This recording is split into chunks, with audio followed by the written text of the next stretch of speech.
Picture this. You wake up tomorrow, and everything feels normal. The sun rises, the traffic hums, the feeds scroll endlessly. But then you notice something chilling. No one around you is questioning anything anymore. People speak, but their words are echoes. They post, but their thoughts are borrowed.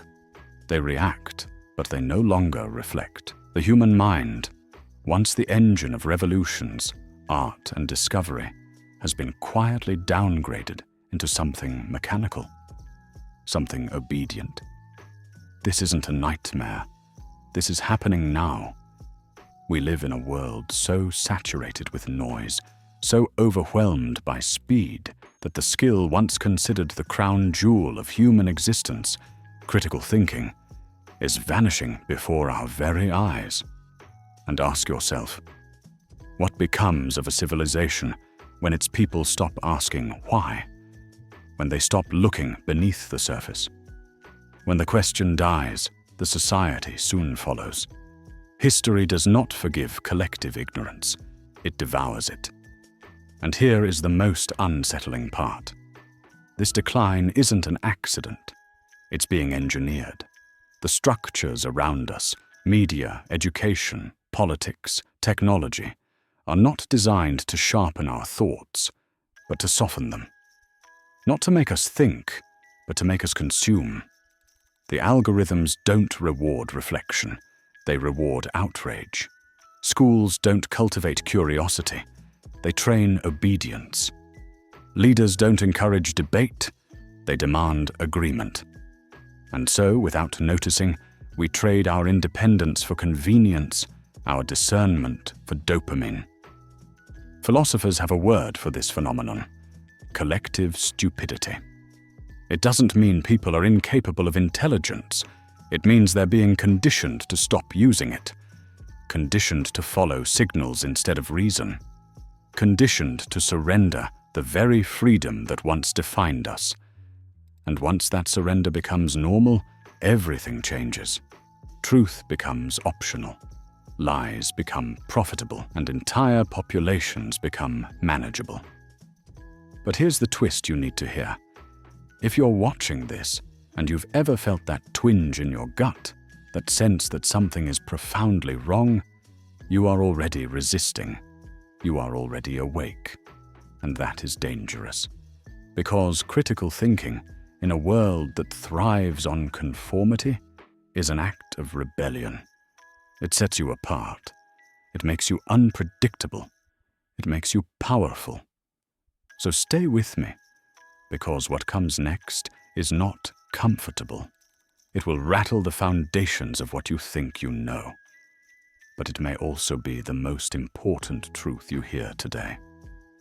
The truth about why critical thinking is disappearing, who benefits from its death, and why reclaiming it may be the last chance we have to save not just our freedom, but our very humanity. Let's rip the mask off. If critical thinking is vanishing, it isn't just because we've gotten lazy. No, the decline of thought has architects, forces that benefit from a population too distracted, too divided, and too numb to think for itself. And the most unsettling truth is this: the world is being built to keep you comfortably stupid. Look at your phone. Every swipe, every scroll, every notification isn't designed to inform you. It's designed to condition you. Algorithms don't care about truth. They care about keeping you hooked. Outrage keeps you scrolling. Division keeps you clicking. And speed keeps you from ever slowing down long enough to ask, what's really happening here? This is no accident. This is strategy. Noam Chomsky warned decades ago about the manufacturing of consent, the deliberate shaping of public thought by media and power structures. But today, it's evolved into something far more insidious. We're not just being told what to believe, we're being trained to stop believing anything deeply, to float on the surface, to skim instead of read, to react instead of reflect. And schools, Don't be fooled. The modern education system was never built to create independent thinkers. It was built during the industrial age to mass-produce obedience. Memorize, regurgitate, repeat. Sit down. Stay quiet. Follow the rules. From the moment we enter a classroom, we're rewarded not for questioning, but for compliance. Creativity is punished as distraction. Curiosity is branded as defiance. And by the time we graduate, the message has been burned into our bones. Don't think too much. Don't step out of line. Just play the game. This is why collective stupidity spreads so effortlessly. It isn't about people lacking intelligence. It's about intelligence being domesticated, tamed, put on a leash. We are surrounded by brilliant minds, trained to never question the cage they live in. And when a society stops questioning, when it accepts slogans as truth and propaganda as fact, it becomes a playground for manipulation. So let's ask the forbidden question: who benefits? Who gains when you no longer think for yourself? The answer is uncomfortable. Governments benefit because obedient citizens are easy to govern. Corporations benefit because distracted consumers keep spending. Media benefits because addicted audiences keep watching. Everyone profits from your silence, except you. And here's the paradox. The very act of asking that question makes you dangerous. Because once you see the machine for what it is, you can't unsee it. You begin to notice the strings. You realize the cage was never locked. And that realization, that spark of awareness, is the one thing the architects of obedience fear the most. Let me be brutally clear. To think in today's world is to rebel. It is to break ranks. It is to refuse the script that's been written for you since the day you were born. And make no mistake, those who control the script want you quiet, compliant, predictable. They want you scrolling, consuming, obeying. Because the moment you stop and think, you become unpredictable. And unpredictable people can't be controlled. This is why critical thinking feels so rare. It's not just forgotten, it's punished. Look around, speak an unpopular truth online, and you risk being swarmed, silenced, or cancelled. Question the consensus at work, and suddenly you're labelled difficult or not a team player. Even among friends, challenge the group and you'll feel the icy chill of exclusion. This is not random. This is the social price of rebellion. And it works. People stay quiet. People keep their heads down. People trade freedom for comfort and truth for belonging. But rebellion has always begun with the few who refuse. History is not shaped by the masses who conform. It's shaped by the handful who dare to break the spell. Galileo refused to bow to the church. Rosa Parks refused to give up her seat. Martin Luther King refused to accept silence as peace. These individuals didn't just think, they rebelled, and in doing so, they cracked the illusion of collective obedience. Here's the paradox. Thinking critically doesn't look dramatic. It doesn't look like waving a flag or storming a barricade. Often it looks like sitting quietly and asking, but is this really true? It looks like refusing to repeat the slogan everyone else chants. It looks like holding back from the dopamine rush of outrage to search for deeper understanding. In a world that thrives on noise, silence becomes rebellion. In a culture obsessed with certainty, doubt becomes power. And that is why the system fears the thinker. Because a single person willing to pause, to question, to resist the tide of collective stupidity can spark a chain reaction. That spark can spread from one mind to another, igniting something that no algorithm, no propaganda machine, no institution can fully extinguish: awareness. So let me ask you directly, will you choose rebellion? Not rebellion of destruction, but rebellion of clarity. Not rebellion of noise, but of depth. Because every time you refuse to accept the script, every time you question the narrative, every time you think for yourself, you're not just protecting your freedom, you're lighting a fire. And fires, no matter how small, have the power to burn down empires of lies. If the system is the cage, psychology is the lock. Because here's the dark truth. You don't need brute force to control billions of people. You only need to understand how their minds work. And once you know the traps, the shortcuts, the biases, the fears hardwired into the human brain, you can guide entire populations without them ever realizing it. That's not freedom. That's puppetry. Let's start with the most dangerous trap of all: information overload. Neuroscientists have shown that the average person today consumes more data in a single day than our ancestors did in an entire year.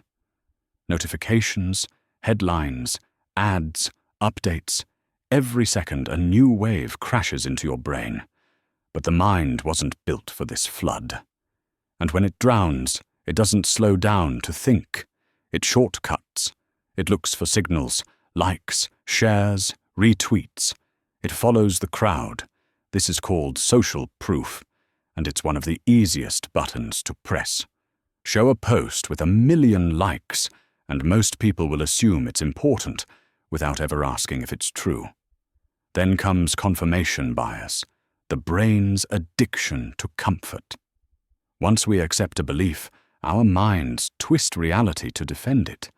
We search for evidence that agrees with us and ignore or attack anything that doesn't. This is why debates online never change minds. People don't want truth. They want validation. And every algorithm knows it.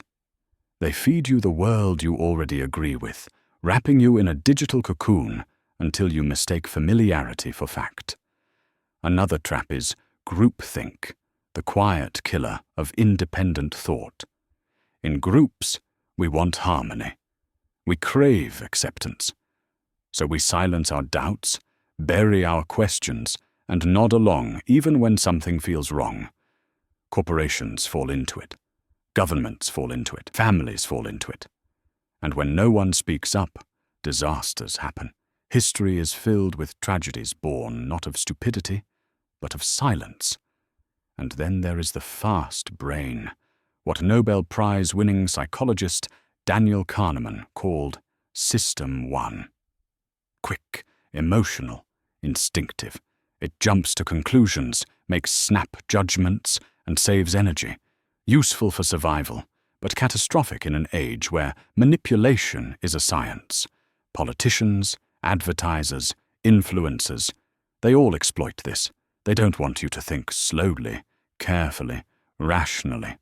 They want you reacting, angry, afraid, impulsive, because a reactive population is a controllable population. Here's the rebellion hidden in all this. Once you see the traps, you begin to break them.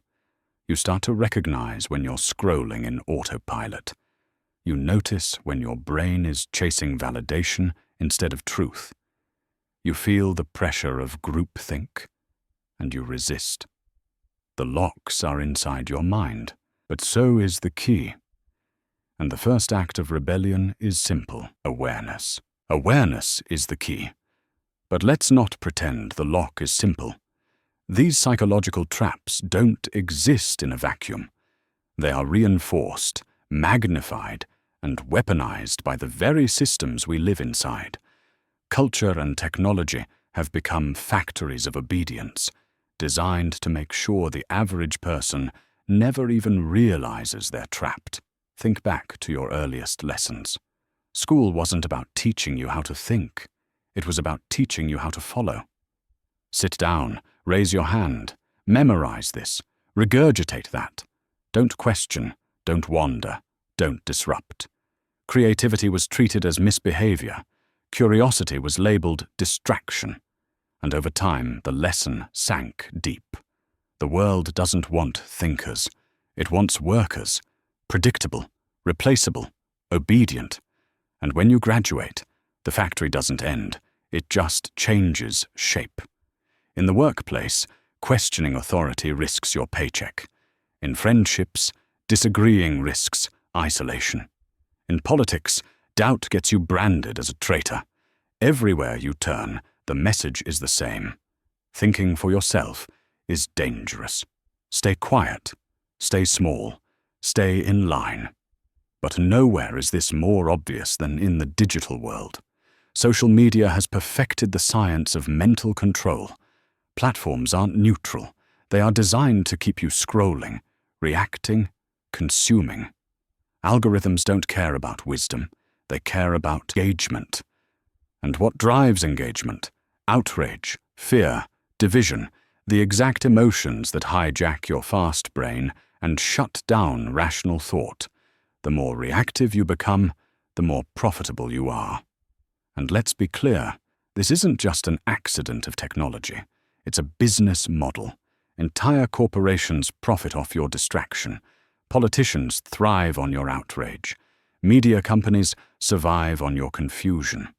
The more divided, exhausted, and overwhelmed you are, the easier you are to control. This is why silence and conformity are rewarded, while questioning and reflection are punished. Culture itself has been weaponized against thought. We worship certainty and confidence, no matter how empty. We ridicule humility, even though it is the foundation of wisdom. We celebrate speed and spectacle, while dismissing the slow, careful work of reflection as weakness. And so the traps of the mind, social proof, bias, groupthink, are no longer just glitches in human psychology. They've become the operating system of society. Here's the terrifying truth. You are living inside a machine that feeds on your unthinking compliance. Every scroll, every like, every silent nod keeps it alive. But the moment you pause, the moment you question, the machine trembles. Because the system can survive noise, it can survive outrage, but it cannot survive clarity. Let's face the hardest truth of all. Thinking critically is not just difficult, it's dangerous. Not because the system will silence you, but because your own mind will. To question the world is to question yourself. And that is terrifying. Why do most people avoid thinking deeply? It's not because they can't, it's because they're afraid of what they might find. Critical thinking demands humility. It demands that you admit you don't know everything. It demands you face contradictions in your own beliefs, in your own identity, in the story you tell yourself about who you are. That collision, when the comfort of certainty crashes into the chaos of truth, is called cognitive dissonance, and it burns. Most people will do anything to escape that discomfort. They'll double down on old beliefs. They'll retreat into tribes that echo their opinions. They'll chant slogans instead of wrestling with questions. Because questions expose weakness. Questions threaten belonging. Questions force us to admit that the ground we stand on may not be solid. And in a culture obsessed with identity, confidence, and certainty that feels like death. But here's the paradox. The very pain people run from is the birthplace of wisdom. To doubt yourself is not weakness, it is strength. To confront your own illusions is not destruction, it is liberation. True thinkers carry scars not from enemies, but from their own battles with themselves. They face the inner resistance, the voice that whispers, "Don't ask, don't change, don't see." And they think anyway. This is why critical thinking is rare. It comes with a cost. You risk being misunderstood, mocked, even hated. You risk losing the comfort of certainty, the safety of the tribe. You risk walking alone. And yet, those who endure that loneliness gain something priceless. Clarity, the quiet power of knowing that your beliefs are yours, not inherited. That your vision is your own, not programmed. that your life belongs to you, not to the machine. But make no mistake, awakening hurts. The first time you see the strings, you feel betrayed. The first time you question your tribe, you feel exiled. The first time you stand alone in truth, you feel the weight of the world pressing against you. And yet, that is the cost of freedom, because the alternative is worse. To surrender your mind is to surrender your humanity. To avoid the discomfort of thinking is to live as a puppet. And deep down, every human soul knows this. It is better to bear the pain of awakening than to live in the comfort of illusion. Silence is never neutral. It is currency, and someone is cashing it in. Every time you bite your tongue instead of questioning, every time you scroll instead of thinking, every time you conform instead of resisting, someone somewhere gains power. And the question is, who? Start with politics. Politicians do not fear an outraged population. They thrive on it. Outrage divides. Outrage distracts. Outrage ensures you're fighting your neighbor instead of questioning the system. But what terrifies politicians is clarity, because clarity cuts through the theater. Clarity exposes how much of modern politics is not about truth, but about manipulation. A silent, obedient citizen is the easiest to govern. A critical thinker is their nightmare. Now look at corporations. Do you think billion-dollar companies want you awake? Of course not. They want you consuming. They want you endlessly distracted by trends, fads, and products you don't need. They build entire industries on your unthinking habits. Fast food, fast fashion, fast entertainment, fast everything. Because a distracted, reactive consumer is the perfect customer. Reflection doesn't sell. Clarity doesn't buy. But impulse keeps their empire alive. And then there's the media. Don't mistake attention for information.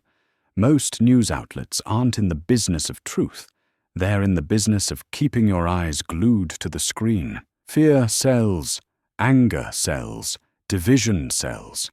The more overwhelmed and confused you feel, the more you tune in, desperate for answers. And the answers they give are not solutions. They're hooks. They're chains. They keep you coming back. Even culture itself has been weaponized. Entertainment isn't just distraction, it's sedation. Entire industries profit from keeping you too numb to care, too entertained to resist. A population lost in noise doesn't rise up. It doesn't question. It doesn't rebel. It performs, it consumes, and it sleeps. So let's strip this illusion bare. When you stop thinking, you are not neutral. You are profitable. Your silence fuels political agendas. Your conformity feeds corporate bottom lines. Your distraction powers the media machine. And your obedience maintains the very system that benefits from keeping you asleep. This is why reclaiming your mind is not just personal. It's political. It's economic. It's cultural. When you think for yourself, you starve the machine. You deny them your attention, your obedience, your silence. And that act, small as it may seem, is revolutionary. Because in a world built to profit from your mindlessness, the greatest rebellion is to wake up. We have traveled through the traps, the systems, the silence. And now we arrive at the truth that few dare to face. Critical thinking is disappearing, not because people are incapable of it, but because they are afraid of what it will reveal. To think critically is to risk everything that makes you feel safe, your beliefs, your tribe, your identity. Most people would rather cling to illusions than face reality. That is why collective stupidity rises. It offers comfort where truth demands courage. But here's the paradox. Beneath all the noise, all the manipulation, all the machinery of distraction, you still have something they cannot steal, your mind. That silent, untamed, questioning mind is the last frontier of freedom. And the moment you reclaim it, everything changes. Think of what happens when you awaken. You begin to see the strings others cannot. You notice when propaganda is being dressed up as news. You recognize when outrage is being manufactured to distract you. You understand that most debates are theater, most arguments are illusions, and most certainties are masks. And with that understanding comes something priceless: clarity. Clarity makes you harder to control. It makes you immune to cheap manipulation. It allows you to step outside the storm of noise and see the world as it truly is, not as it is packaged, sold, or performed. And clarity, multiplied across even a handful of minds, is contagious. It spreads like a spark, and sparks have always been the beginning of revolutions. Do not mistake this for a call to anger. The rebellion of thought is not about shouting louder, tearing down blindly, or drowning the world in more noise. It is about depth. It is about courage. It is about the quiet act of saying, "I will not be programmed. I will not surrender my mind. I will not trade truth for comfort." Because once you awaken, you cannot go back. You can't unknow what you've seen. You can't unthink the questions that have burned into your soul. You will carry the weight of awareness. And yes, sometimes it will feel heavy. Sometimes it will feel lonely. But it will also feel alive. And in that aliveness is something the machine can never replicate: freedom. So here is your invitation. Pause, question, reflect doubt. Dare to be uncertain. Dare to admit you don't know. Dare to look beyond the slogans and the screens. Because the world does not need more noise, more outrage, more certainty. It needs minds, quiet, deep, relentless minds that are willing to think when everyone else is asleep. The rise of collective stupidity is not destiny. It is not inevitable. It is a symptom of fear, fatigue, and surrender. But every act of clear thought pushes back against that tide. Every question you ask, every illusion you dismantle, every truth you uncover is a blow against the machine. Let the others sleepwalk through the slogans. Let them trade freedom for comfort. But not you. You are awake now. And once you awaken, there is no turning back. Stay curious, stay courageous, and above all, keep thinking.